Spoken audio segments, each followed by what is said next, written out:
When dealing with APIs in bash scripting or any command line operations, most of the time the result that we receive from the API is not understandable easily. So that's why we got the tool that is JQ, command line JSON processor.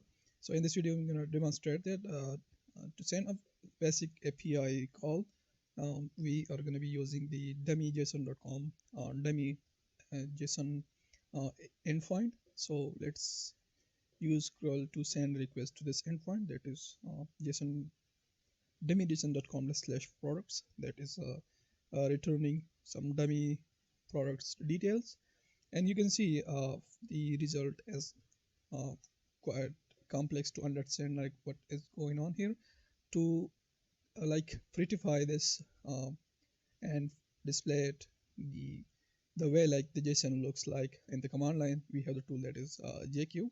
So if I see the short main or even the main page of JQ, sorry, that is JQ, as you can see, that is command line JSON processor, and this is used to format the JSON response that is received from the API, or we can file this to anything that we want to format that JSON response. Anything that is on the JSON response, we can format it using the JQ.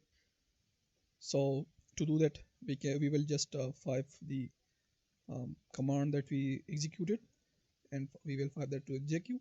And now if I hit enter, this is going to receive the response. And as you can see how easily we can understand now the JSON response that we received. So that is a pretty useful tool.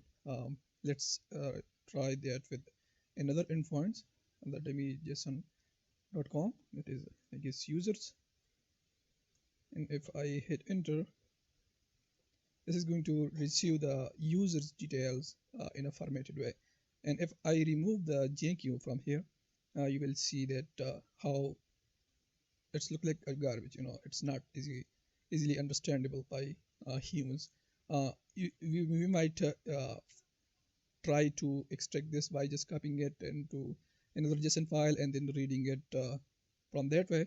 But instead we have the JQ, so we can directly see what is inside the JSON response that we have received. So pretty awesome tool. If you haven't used it before, go ahead and check this out. Thanks for watching, and I will see you in the next one.